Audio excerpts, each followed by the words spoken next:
Hello and welcome back to the channel. Today you join us having arrived at the woods Clackmannanshire near Stirling. This video is a brief tour of the stunning Caravan and Motorhome Club affiliated site and also includes a tour of the Battle of Bannockburn Visitor Centre. Reception is immaculate. It also has a small grocery shop and there is also a coffee machine which you can use. The Woods also has an award-winning facilities block which is stunning, and it is one of the best we have ever been fortunate to use.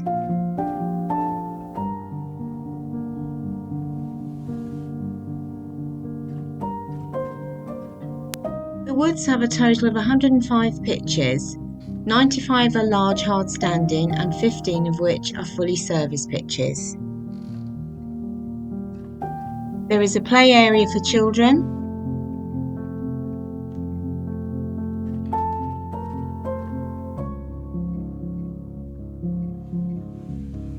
All touring pitches are of a generous size with great views looking out over the hills, and nestled amongst the touring pitches are wooden lodges.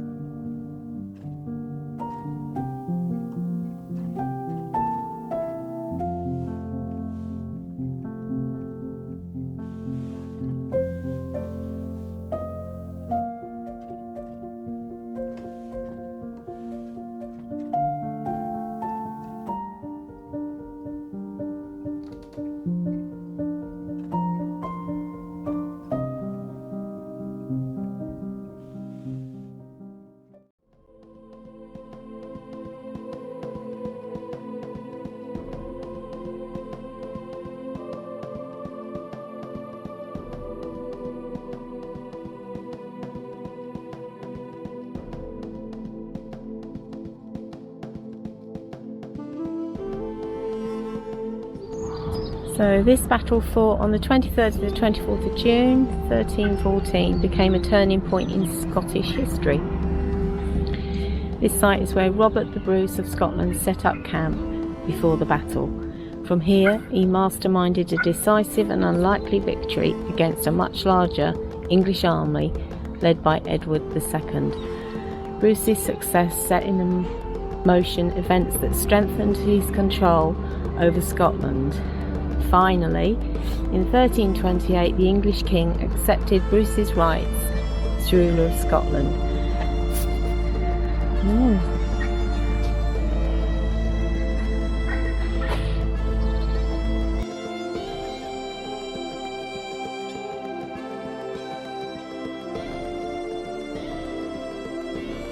So we've got here the timeline.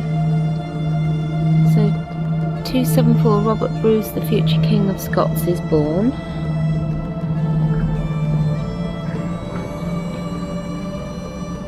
(1296), Edward I invades Scotland and removes John Balliol from the throne. 1297, William Wallace and Andrew Murray win the Battle of Stirling Bridge. 1298, William Wallace is defeated at the Battle of Falkirk. 1306, Robert Bruce murders John Comyn and is crowned King of Scots. 1313, Edward II announces an invasion for the following summer.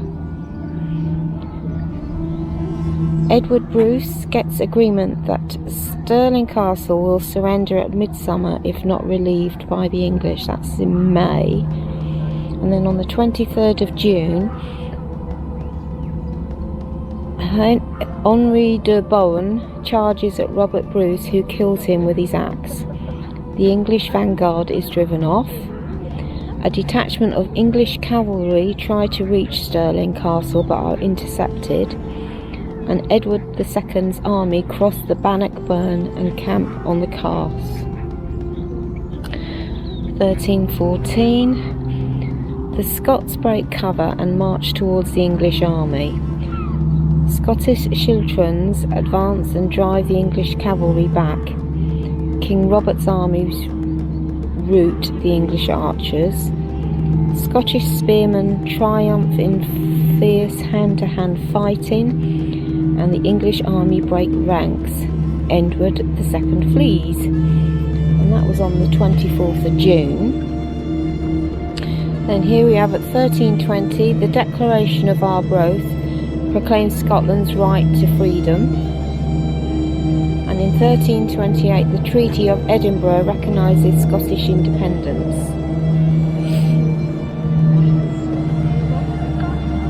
In 1787 Robert Burns visits the battlefield site and later composes Scots Waha or Wahay. 1943 the National Trust for Scotland acquires this part of the battlefield site, and in 2014 the 700th anniversary of the Battle of the Battlefield's monuments are conserved. That's really interesting, that.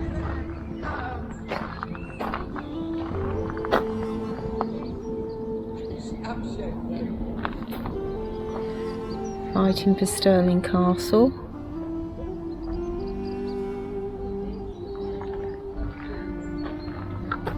These old maps. All the detail, the writing. And this map was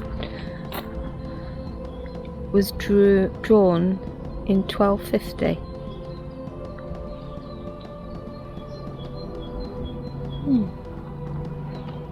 Good. Anyhow.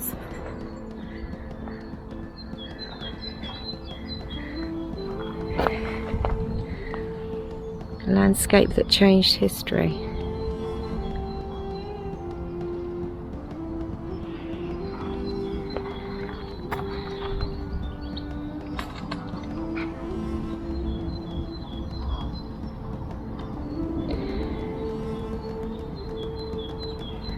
So it says that before the battle the Scots studied this area in detail, and Bruce carefully selected this hilltop and the new park for his camp. Even today boggy ground borders the hills of the west. Bogs offered protection as the English army would avoid them. From here Bruce had a clear view of Stirling Castle to the north. He could also watch the English approach along the Roman road from the south. And then we've got Battle Day 1 on the 23rd of June 1314. So it's following on from the timeline, just a bit more in depth.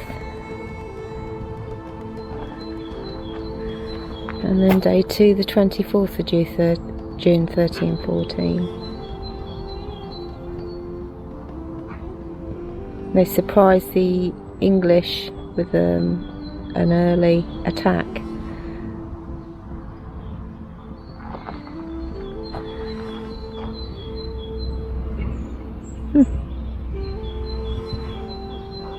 Really good. Westies.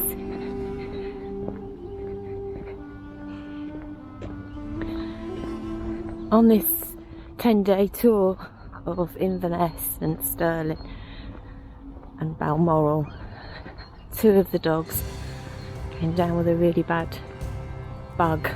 I think this is the doggy bug that's been going around. To say it's been a bit grim is an understatement. They're on the mend now. So that's the view on Scottish camp.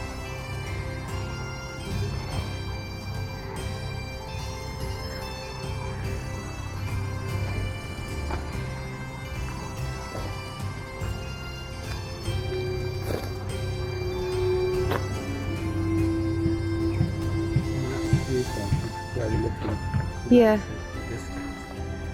I just... Like Keith Fleming from out. Just from readings. Oh, right. Yeah. If you scan around you can see it. So that's the view. Yeah. which, as Brian's just pointed out, relates to the pictures that I've just shown as we arrived here. So quite a good view.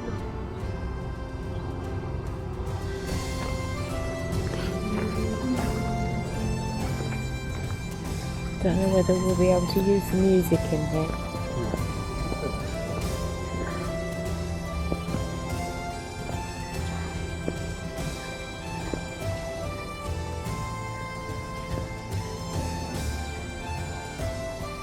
Oh, this is something, isn't it? Yeah, that's why I said the golf got a bit restless. You can think Stirling Castle, I believe it's Stirling Castle on the hillside. Yeah, it actually says on In this corner, so you'll see it in a minute. because he had a good view. Yeah. Robert the Bruce had a good view. He picked the spot on the hill so that he could see people or soldiers coming from the Roman road. He could Down see, there, yeah.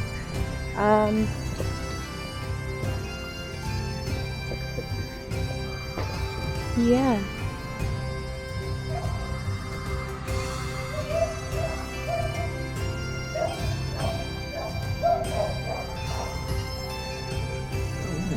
Yeah. Oh, I can see now.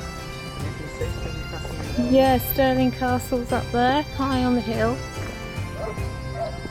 Oh, he did have an excellent viewpoint then, didn't he? Yeah. He really did. I don't know whether the camera will pick that out, Yeah, but I can zoom in on it. yeah, I've just... There's Stirling Castle, folks. Let the defence of Scotland depend on our usefulness, our mountains, our mountains, our country. Let wood, bow and spear serve as a shield wall. Let our war bands spread among the narrow places. Let our slaves be full symbols of triumph. They are useless by witness. Let our sentinels be blood.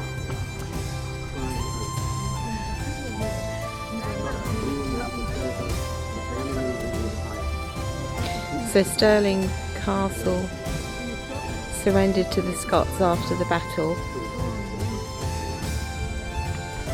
Bruce's victory at Bannockburn didn't end the war right away, but it did mark a new phase in the conflict.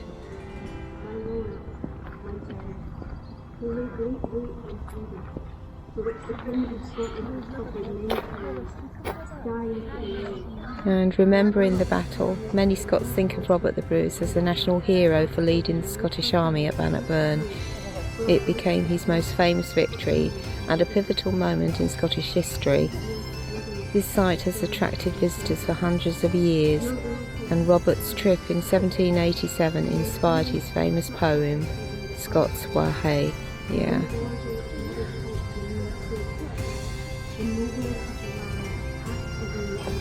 And there's Stirling Castle over there.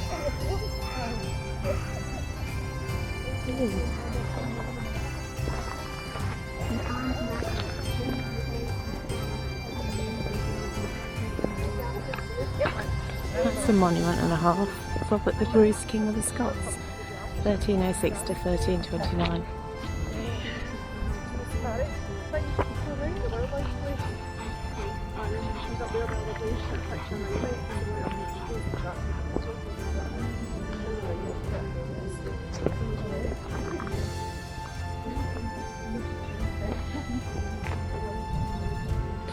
And even some people have laid flowers in homage to him.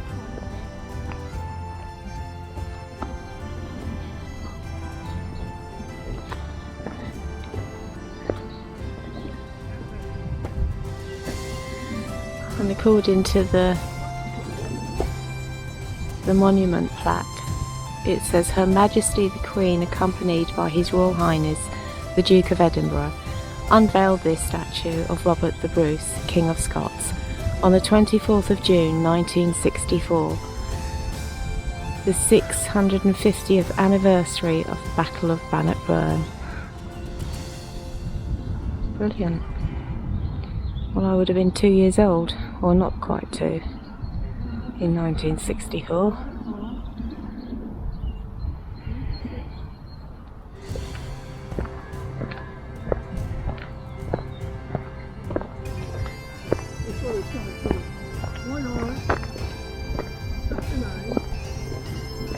Hello,